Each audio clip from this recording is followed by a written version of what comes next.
खबर महाराष्ट्र के पंढरपुर से है, जिसके पावन धाम से आस्था, परंपरा और समर्पण का एक अद्भुत दृश्य सामने आया है। दरअसल देवशयनी आषाढ़ी एकादशी के अत्यंत पवित्र अवसर पर लाखों वारकरियों के भक्तिमय जयघोष और विट्ठल विट्ठल के नाम स्मरण के बीच एक अत्यंत अलौकिक वातावरण देखने को मिला है। इस परम पावन अवसर पर महाराष्ट्र के मुख्यमंत्री देवेंद्र फडणवीस जी ने अपने परिवार सहित भगवान श्री विट्ठल और माता रुक्मणी की विधि विधान से शासकीय महापूजा संपन्न की है। धर्मपत्नी संग पूजा अर्चना के पश्चात उन्होंने संपूर्ण महाराष्ट्र की सुख, समृद्धि, शांति और जन जन के कल्याण के लिए प्रार्थना की। वास्तव में मुख्यमंत्री ने भगवान विट्ठल के श्री चरणों में नमन करते हुए यह कामना प्रकट की कि राज्य का प्रत्येक किसान पूर्णतः समृद्ध हो, हर परिवार में सुख का वास हो और सभी के जीवन में आनंद एवं संतोष का निरंतर संचार होता रहे। केवल इतना ही नहीं, उन्होंने देश के प्रधानमंत्री नरेंद्र मोदी के नेतृत्व में चलाए जा रहे विकसित भारत के महान संकल्प को भी भगवान विट्ठल के चरणों में समर्पित किया है। उन्होंने विशेष रूप से यह प्रार्थना की कि देश के युवाओं को प्रगति और विकास के नए नए अवसर प्राप्त हों और हर युवा का सपना साकार हो सके। इस भव्य और मंगलमय समारोह के दौरान मुख्यमंत्री देवेंद्र फडणवीस ने मानकरी वारकरी दंपत्ति श्री बाला साहेब माने और श्रीमती प्रभावती माने को भी सम्मानित किया है।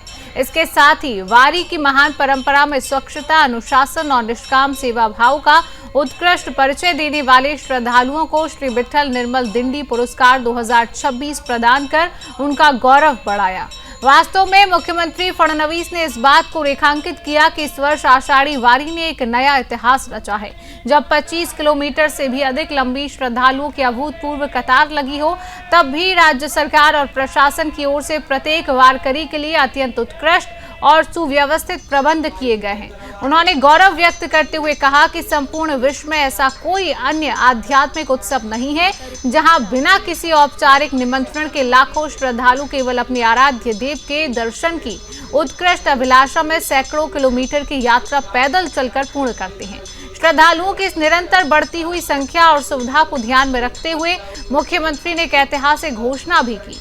उन्होंने बताया कि इसी वर्ष पंढरपुर मंदिर कॉरिडोर परियोजना का निर्माण कार्य आधिकारिक रूप से प्रारंभ कर दिया जाएगा। इस कॉरिडोर परियोजना के पूर्ण होते ही मंदिर की दर्शन व्यवस्था अत्यंत सरल, सुव्यवस्थित और सर्वथा सुविधाजनक हो जाएगी। दरअसल उन्होंने यह स्पष्ट संदेश दिया कि वारकरियों की निस्वार्थ सेवा करना ही भगवान विट्ठल की सच्ची सेवा है। इसी कल्याणकारी भावना को सर्वोपरि रखते हुए राज्य सरकार ने किसानों की व्यापक हित में कर्ज माफी और मुफ्त बिजली प्रदान करने जैसे अत्यंत महत्वपूर्ण एवं दूरगामी निर्णय लिए हैं। आस्था, सेवा और समर्पण का यह अलौकिक महापर्व एक बार फिर संतों की पावन परंपरा, सामाजिक समरसता और मानवता का अखंड संदेश देता हुआ दिखाई दिया है। महाराष्ट्राच्या जनतेसाठी साकडं घालत आहेत आणि